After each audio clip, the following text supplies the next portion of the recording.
Hello, everyone, and thank you for attending our Marketing Masterclass for Arts and Heritage Organizations case study presentation.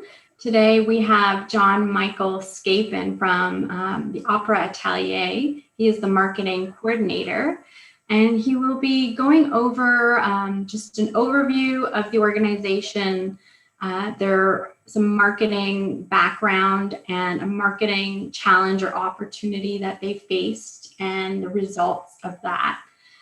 So we hope that this presentation is helpful for your own marketing journey. We'll be also going over, this is the agenda for the case study. So organizational overview, marketing solution, and the results. So take it away, John-Michael. Hi, everyone. My name is John-Michael. I'm so pleased to be here presenting to you. So I have an actually rather long and interesting association with Opera Atelier. I met Marshall and Jeanette when I was 13 years old, and I was a student at the School of Atelier Ballet. So I took their classes and was part of their summer opera programs. And then when I was a student at the Royal Conservatory of Music, I actually sang in the onstage chorus for them for 4 years, starting with Der Freischütz in the 2012-2013 season. My graduate studies took me to Chicago, where I was hired by the former executive director of Opera Atelier, the late Patricia Barretto, to work in development at the Harris Theater for Music and Dance in Millennium Park. In May of 2020, due to the COVID-19 pandemic, I ended up relocating back to Toronto, and I was welcomed home by Marshall and Jeanette, and I joined the team as the marketing coordinator for Opera Atelier. So as marketing coordinator, I work to cover all aspects of OA's marketing program. So the social media, the e-blast, the traditional media buys, budgeting and reporting, working with our communications agency, as well as working very closely with Marshall Pinkowski and our executive director, Alexandra Skotchelis. So a little bit about Opera Atelier. Opera Atelier was founded in 1985 by co-artistic directors Marshall Pinkowski and Jeanette Lajeunesse Singh. And the mission of the company is to be recognized internationally as the leading interpreter of period opera and to shake off the preconceptions about period productions by reimagining and revitalizing the great works of the entire operatic canon. Opera Atelier is now in its 35th anniversary season. It maintains the largest touring schedule of any company in Canada. Opera Atelier has performed at the Salzburg Festival, Mozart Woche, La Scala in Milan, the Houston Grand Opera, the Glimmer Glass Opera, and maintains a particularly close relationship with the Royal Opera House in Versailles. For the company's 35th anniversary season, we pivoted successfully to film productions with both Something Rich and Strange and Handel's The Resurrection. Next slide, please. So a little bit about the marketing overview. When I joined in the 2021 season, the main goals were our single ticket sales as we move to this new online platform, supporting development in moving our ticket buyers through the pipeline towards being donors, to expand our international reach through our partner organizations. And the main marketing platforms that we used during this period were, of course, Facebook, Instagram, Twitter, and then MailChimp, which is our e-blast provider. We find that the most of our people will learn about Opera Atelier and through our programs through a mix of traditional media. Certainly in Toronto, we have all the traditional media buys in the Star, in the Globe, but also with partnering that with our digital outreach, which is a mix of organic and paid media. Next slide, please. I'm going to focus on our the challenges and opportunity of our spring season, and these are twofold. We had our online gala, the virtual Versailles Gala, which also can be viewed in terms of how it also paired with our spring production of Handel's The Resurrection. So for the main part of the gala, we were kind of trying to grapple with how do we take this traditional experience and provide the same level and more on a virtual platform and medium. And then, of course, with The Resurrection, how do we take this show that was conceived for the theater and how do we reimagine it for film? How do we talk about it with our subscribers, with our donors and our patrons? And how do we, again, have that same coupling of making it the same type of experience as we would have in the theater? Next slide, please. So, looking first to our virtual Versailles Gala. Ultimately, we had a couple of ideas about what the gala would be in 2021. At the beginning of the year, we thought, oh, we might do something outside in the spring. We were very optimistic about the reopening plan, but then that was quickly changed with the prolonged lockdown here in Ontario. So our gala committee, headed up by Chair Rachel McKeag, who was also one of Opera Atelier's board co-chairs, in conjunction with Rebecca Labosco-Gilly, Opera Atelier's development manager, quickly pivoted to thinking up this incredible online option. It took 3 to 4 months to get into place. It was certainly fast and furious. And the mediums that we used to kind of execute this, we had Bespoke Audiovisual create a beautiful custom site where our gala ticket buyers could log on and then pick their virtual table and then watch as a table together through Zoom a live presentation that was happening at the Bespoke studio. This was also matched with Givergy, which is where we hosted our virtual online auction. It was a very interesting experience doing the rollout for the live auction and pairing that with our social media and having people engage with the content before the actual event actually happened.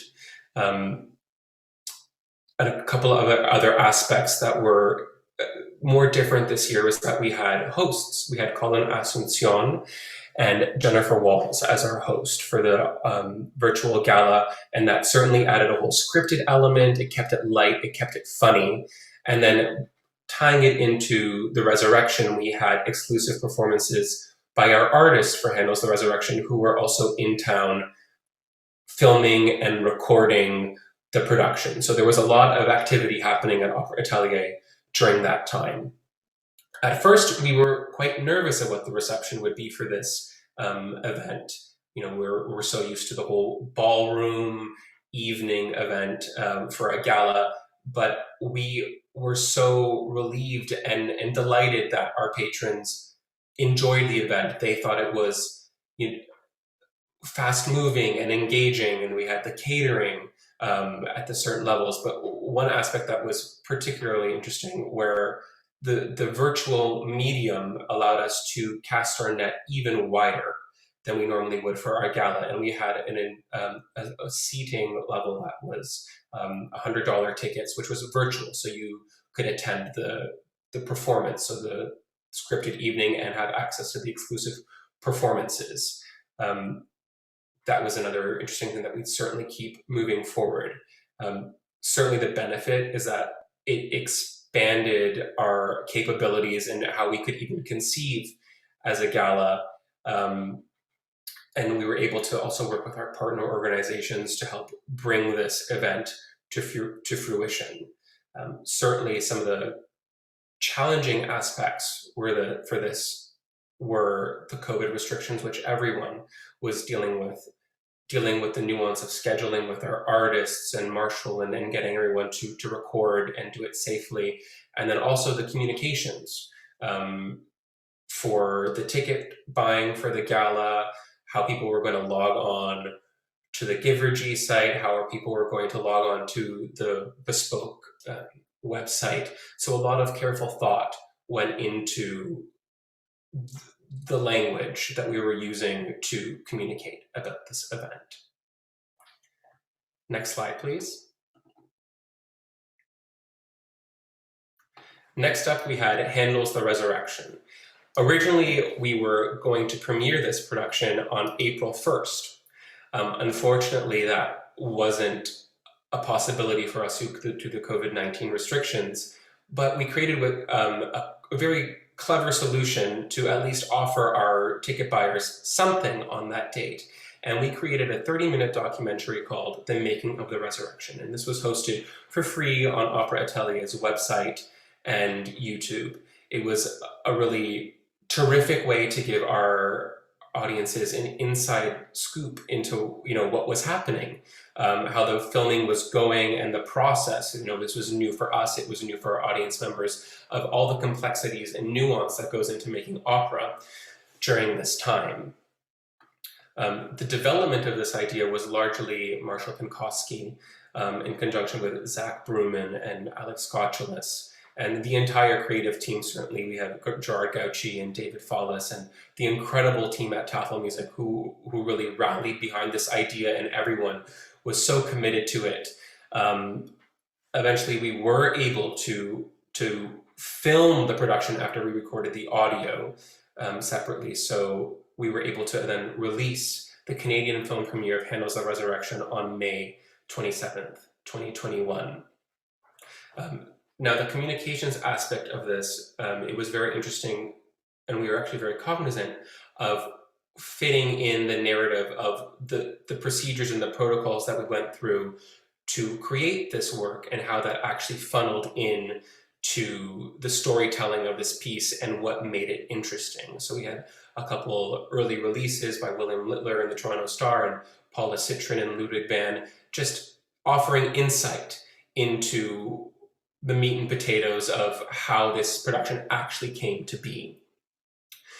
From the communications perspective, again, we had to be communicating early, communicating often about what this production was. So communicating our streaming facts, making sure that the house program book, the libretto and translations were going to be available early so our patrons had time to digest all of this material, to communicate that there would be two versions of the film, one without subtitles, one with English subtitles. So there was a whole thought process about how this is going to happen and how we were coordinating it with the Royal Conservatory of Music and making sure that everyone was receiving this critical information. Certainly, this entire project has been an immense learning curve for Opera Atelier, and it has only benefited us. As we look forward to 21, 22, we know that film will remain part of the company's lifeblood, and we will have these projects moving forward. And we are, again, so thrilled that we were able to provide our audiences meaningful theater and to give our artists and our technicians meaningful work during this time. Next slide, please. I also wanted to talk briefly about the consistency of branding that we have been thinking about during the season and making sure that it's tying across all elements of Opera Atelier. So something as simple as the basic logo tying in with the school, tying in with our education program, Making of an Opera. That was something that I took on this year, and making sure that it was one consistent look across the board. So when you're looking at something, you always know that it is an Opera Atelier product. Next slide, please. So as our marketing result, we had a lot of variables that we didn't know about this year. A lot of uncertainty. We kind of felt that we were like building the plane as we were trying to fly it.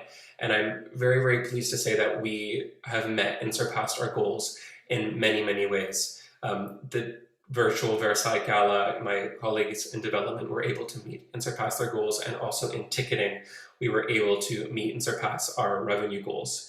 But what is the most critical, I think, of this, and the largest takeaway, is that we have seen people who are ticket buyers turn into subscribers, turn into donors. We've had donors who have recommitted to Opera Atelier or increase their donorship. And I think this is by virtue of the company being active in doing things and always, forging forward during these uncertain times. It's been incredibly energizing to be working through all of this and coming together with a team and problem solving to create something beautiful. And we've certainly emerged at the end of 21 as a stronger company for it. So what is next? We're going to take all of our great learning from this year and apply it to 21, 22. Next slide, please. If anyone would like to get in contact with members of the Opera Atelier team, please feel free to reach out to me. I'm the marketing coordinator. I've also listed here Rebecca Labosco-Gilly, our development manager, if you have any further inquiries about the virtual Versailles Gala, as well as Zach Bruman, Opera Atelier's director of production, who would be able to offer so much insight into the production elements and all the nuance that happened this year. Over to you, Mona. Wonderful. Thank you for that thorough explanation of what you've been doing for the past year or more than a year now. We hope it was engaging and helpful for those organizations who are also thinking about, putting on a gala, a virtual production, and maybe considering doing hybrid programs moving forward. I also want to take this opportunity to thank our funders. I'm just going to move this slide. The Government of Canada for their support for the Marketing Masterclass, as well as our delivery partners, the Kingston Arts Council and the Ottawa Arts Council. Thank you. Thank you, Mona.